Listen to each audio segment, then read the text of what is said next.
दुनिया में हर वस्तु जिसका वजूद है उसने कभी ना कभी जन्म जरूर लिया है, चाहे वह कुछ भी हो।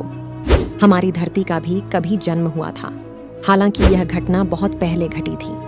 और यह घटना घटने के बाद कैसे सभी चीजों का जन्म हुआ है, कैसे सौरमंडल का जन्म हुआ है, कैसे सूर्य का जन्म हुआ है, और जिस जगह चंद्रयान 3 बैठा है उस चंद्रमा का जन्म कैसे हुआ है, और कैसे हमारे मानव जीवन का जन्म हुआ है, कैसे कैसे मानव जीवन में उपयोग आने वाली सभी वस्तुओं का अस्तित्व सामने आया है, किस तरह मानव इन सभी को प्रभावित कर रहा है। इसलिए हम इन ढेर सारी बातों का जवाब इस वीडियो में जानेंगे। आपका स्वागत है ANGK स्टडी में पर। पृथ्वी का निर्माण और विकास कैसे हुआ था, इसको जानने से पहले हमें जानना होगा सौरमंडल का निर्माण कैसे हुआ। सौरमंडल का निर्माण जानने के लिए हमें आज से तकरीबन 5 अरब वर्ष पीछे जाना होगा। वैज्ञानिक सिद्धांतों के अनुसार सौरमंडल का निर्माण सौर निहारिका अंतर तारकीय धूल और गैस के कण से हुआ। यह सौर निहारिकाएं उस समय हमारी आकाश गंगा का चक्कर लगा रही थी। सौरमंडल के निर्माण को समझने वाले मॉडल का नाम सोलर नेबुला है।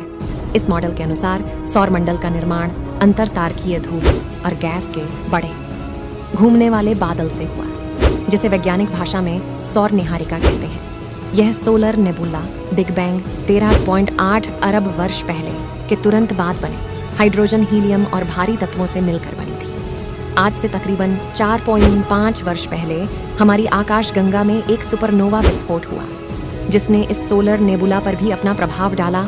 इस विस्फोट से निकलने वाली सौख्य किरणों से यह सोलर नेबुला सिकुड़ने लगी। इसके साथ ही दूसरी सौख्य किरण ने नेबुला को पूरी तरह घुमा दिया।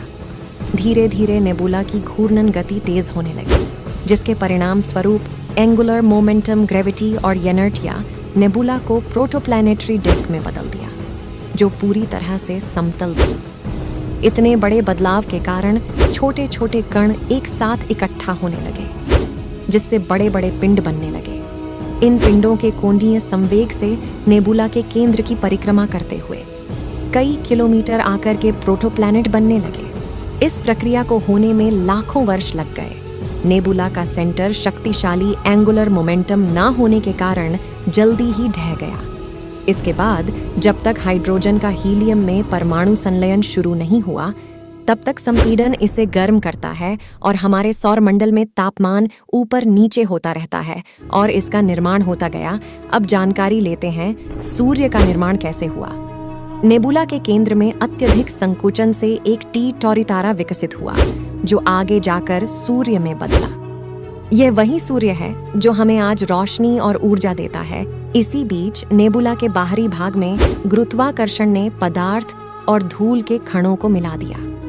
इसके बाद बाकी बची प्रोटोप्लैनेटरी डिस्क रिंगों को मेन अलग। प्राकृतिक विज्ञान की लगभग सभी शाखाओं ने पृथ्वी के पास की मुख्य घटनाओं को समझने में साझा किया है, जो लगातार वैज्ञानिक परिवर्तन और जैविक विकास की विशेषता है। पृथ्वी का निर्माण आज से लगभग 4 अरब वर्ष पूर्व हुआ, जो ब्रह्मांड की आयु का लगभग 1/3 है। ज्वालामुखी से निकलने वाली गैसों ने संभवतः आदिम वातावरण और फिर समुद्र का निर्माण किया, लेकिन शुरुआत में धरती के वातावरण में ऑक्सीजन न के बराबर थी। अन्य पिंडों के साथ बार बार टकराने के कारण पृथ्वी का अधिकांश भाग पिघल गया, जिसके परिणाम स्वरूप अत्यधिक ज्वालामुखी उत्पन्न हुए। जब पृथ्वी अपने प्रारंभिक चरण में थी, तब माना जाता है कि एक थिया नामक ग्रह के आकार का पिंड पृथ्वी से टकराया। यह टक्कर इतनी भयंकर थी, इससे पृथ्वी का एक छोटा सा टुकड़ा टूटकर अलग हो गया, जैसे हम आज के समय में चंद्रमा के नाम से जानते हैं, जो धरती का एक प्राकृतिक उपग्रह है। समय के साथ पृथ्वी ठंडी होती गई, जिससे एक ठोस क्रेस्ट का निर्माण हुआ।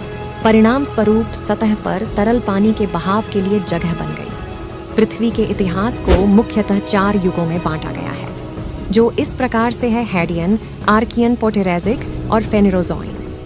अलग अलग युगों में पृथ्वी का विकास अलग अलग तरीकों से हुआ, जिसे हम अगली वीडियो में समझेंगे। आज के लिए बस इतना ही। मिलते जल्दी ही एक अन्य वीडियो के साथ, और चैनल को लाइक, शेयर